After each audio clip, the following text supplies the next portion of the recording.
Hi hello viewers, welcome to my channel TSK vlogs. இன்னைக்கு நம்ம பார்க்க போற ரெசிபி என்னன்னு பார்த்தீங்கன்னா சால்டட் கேரமல் சாஸ் தான். இது எப்படி செய்யலாம், இதுக்கு செய்ய தேவையான பொருட்கள் என்னென்ன, செய்முறை எப்படி, இதெல்லாம் வாங்க வீடியோக்குள்ள போய் பார்க்கலாம். இது நம்ம கடையில நார்மலா 300 to 400 ரேட் விற்கும். 1/4 கிலோ சாஸு, அதான் 250 ml நான் சொல்றேன். இதை நம்ம வீட்டிலேயே செஞ்சோம்னா இதை ஒரு 100 ரூபாயிலேருந்து 150 ரூபாக்குள்ள பாதி ரேட் கம்மி பண்ணி அதுலயே நம்ம செஞ்சிடலாம். 100 ரூபாய் கூட ஆகாதுங்க.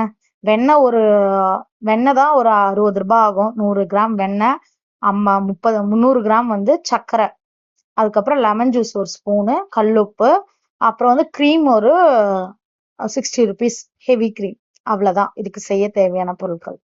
வாங்க எப்படி செய்யலான்னு பார்க்கலாம். நான் ஹெவி க்ரீம் எடுத்துக்கிட்டேன், அப்புறம் ஒரு 1/2 ஸ்பூன் கல்லுப்பு எடுத்துக்கிட்டேன், அப்புறம் ஒரு ஸ்பூன் லெமன் ஜூஸ் எடுத்துக்கிட்டேன், அப்புறம் 300 கிராம் சர்க்கரை, 100 கிராம் அன்சால்டட் பட்டர், அதாவது உப்பு போடாத வெண்ணெய் எடுத்துக்கிட்டேன், 40 ml தண்ணி. இவ்வளவுதாங்க இதுக்கு செய்ய தேவையான பொருட்கள். இது எப்படி செய்யலாம்னு பார்க்கலாம் வாங்க. ஒரு அடிகனமான பாத்திரம் எடுத்துக்கோங்க. அடிகனம் இல்லாத பாத்திரம் எடுத்துக்காதீங்க, தீஞ்சு போயிடும். அடிகனமான பாத்திரம் எடுத்துக்கிட்டீங்கன்னா ரொம்பவே நல்லா இருக்கும், ஈஸியாவும் இருக்கும் சாஸ் செய்யும் போது.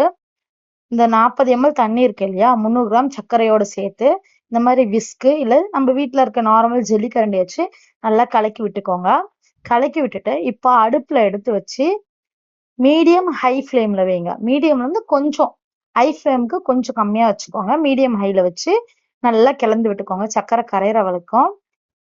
சர்க்கரை கரைஞ்சி கொதிக்க ஆரம்பிக்கும் போது நீங்க கிண்ட வேண்டாம். பாருங்க,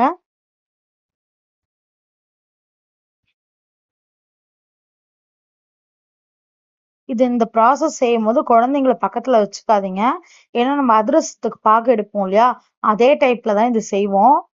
அதனால குழந்தைங்கள பக்கத்துல வச்சுக்க வேண்டாம். பெரியவங்க மட்டும், நல்லா சமைக்க தெரிஞ்சவங்க மட்டும் இந்த சாஸ் ட்ரை பண்ணிட்டு எப்படி இருக்குன்னு சொல்லுங்க. பாருங்க, நல்லா சக்கரை பாகு எப்படி கொதிச்சு வருதுன்னு பாருங்க.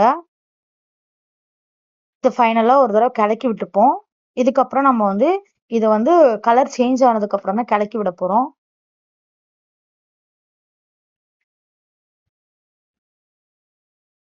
பாருங்க, பாகு எந்த அளவுக்கு கொதிச்சு வருது பாருங்க. இதனாலதான் குழந்தைங்களை பக்கத்துல சேர்க்காதீங்கன்னு சொன்னேன். நல்லா நுர விட்டு வருது பாருங்க. இப்போ ஓரங்கள் எல்லாம் தேன் கலர்ல மாறி வரும்.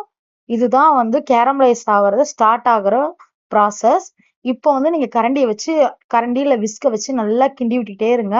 ஃபுல் ஸ்லோல வச்சிருங்க. அடுப்ப ஃபுல் ஃப்ளேம்ல இருந்து ஹை ஃப்ளேம்ல வச்சிருந்தீங்க இல்லையா, இது ஃபுல்லா லோ பண்ணிடுங்க. லோ பண்ணிட்டு நல்லா கலந்து விட்டுக்கிட்டே இருந்தீங்கன்னா தேன் கலர்ல வரும்.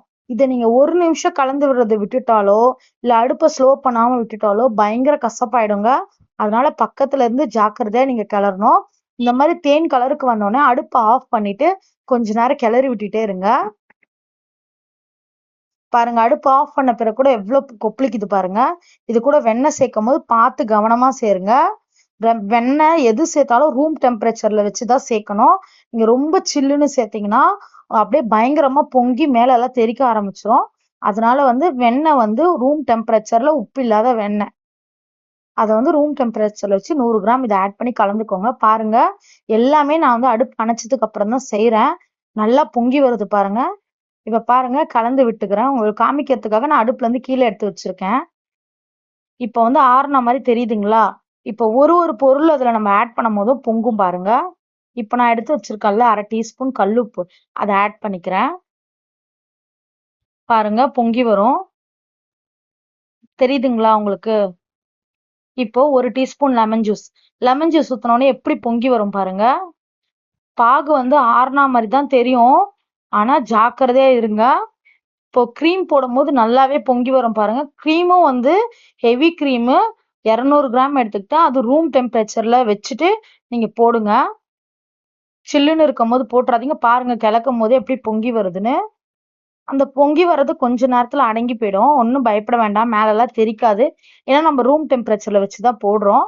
அதனால ஒன்றும் பயப்பட தேவை. நீங்க கலந்து விட்டுட்டு அதுக்கப்புறம் அடுப்புல லோ ஃப்ளேம்ல வச்சு நல்லா திக் ஆகுற வரைக்கும் நீங்க கிளறி விட்டுக்கிட்டே இருக்க வேண்டியதான். இந்த மாதிரி ஒரு கிண்ணத்துல தண்ணி எடுத்துக்கோங்க. அந்த நம்ம கலக்கி விட்டோம் இல்லையா கேரமல் சாஸ், அதை ஒரு 2 துளி இல்ல 3 துளி விட்டு பாருங்க. ஒரு ஃபியூ செகண்ட்ஸ் அதுக்கு தண்ணியோட கலக்காம இருக்கட்டும். அதுக்கப்புறம் கை வச்சு எடுத்து பாருங்க. நம்ம அதிரசத்துக்கு பாகு பதம் பார்ப்பீங்க இல்லையா, அதே மாதிரி தாங்க. அதே மாதிரி பதம் பார்த்து எடுத்துக்கோங்க. கையில நல்லா உருண்டு வரணும், தண்ணியோட கரையக்கூடாது. இதுதான் வந்து கரெக்டான சால்டட் கேரமல் சாஸோட பதங்க. அவ்வளவுதான். இப்ப நீங்க அடுப்பு ஆஃப் பண்ணிடுங்க. அடுப்பு ஆஃப் பண்ணி கீழே எடுத்து வச்சு கிளறுங்க. பாருங்க, அடுப்பு ஆஃப் பண்ணும்போது உங்களுக்கு தண்ணியா இருக்க மாதிரி தான் தெரியும். ஆனா கிளற கிளற கிளற கிளற ரொம்ப கெட்டி தட்டிடும். ரூம் டெம்பரேச்சர் வர்றதுக்குள்ள நீங்க என்ன பண்ணுங்க, ஒரு கண்ணாடி பாட்டில வந்து நல்லா சுடு தண்ணியில போட்டு ஸ்டெர்லைஸ் பண்ணி எடுத்துக்கோங்க. ஸ்டெர்லைஸ் பண்ணி நல்லா காய வச்சு எடுத்துக்கோங்க. அந்த கண்ணாடி பாட்டில இந்த சாஸை நீங்க ஊத்தி வச்சுக்கிட்டீங்கன்னா 6 மாசம் வரைக்கும் கெட்டே போகாதுங்க. ஃப்ரிட்ஜ்ல வச்சீங்கன்னா, வெளியில வச்சீங்கன்னா 3 மாசம் தான் வச்சு யூஸ் பண்ணணும். இதே ஃப்ரிட்ஜ்ல வச்சீங்கன்னா 6ல இருந்து 7 மாசம் வரைக்கும் நீங்க தாராளமா வச்சு யூஸ் பண்ணலாம். இத பிரெட்டுக்கு குழந்தைங்களுக்கு தடவி தரலாம், சப்பாத்தி ரொட்டியில தடவி கொடுக்கலாம். அதுக்கப்புறம் வந்து இதுல வந்து நீங்க கேண்டீஸும் பண்ணலாம், இன்னும் திக்னஸ் பண்ணி, இல்ல கேக்கோட மிக்ஸ் பண்ணி பண்ணலாம். நிறைய விதமா இதை நீங்க யூஸ் பண்ணலாம். இந்த ரெசிபி செஞ்சு பார்த்துட்டு எப்படி இருக்குன்ற ஃபீட்பேக்கை எனக்கு சொல்லுங்க. மறக்காம என் சேனலுக்கு சப்ஸ்கிரைப் பண்ணுங்க. இந்த மாதிரி நிறைய வீடியோ வந்துட்டு இருக்கு ஃப்ரெண்ட்ஸ் லைன்ல. நீங்க நல்லா பார்த்து என்ஜாய் பண்ணுங்க. உங்க ஃபேமிலிக்கு செஞ்சு கொடுத்து இதை வந்து ஃபேமிலியோட சேர்ந்து நீங்க என்ஜாய் பண்ணுங்க. கடையில 300 400 கொடுத்து வாங்குற பொருளை வீட்லயே செஞ்சு என்ஜாய் பண்ணுங்க. Thank you so much for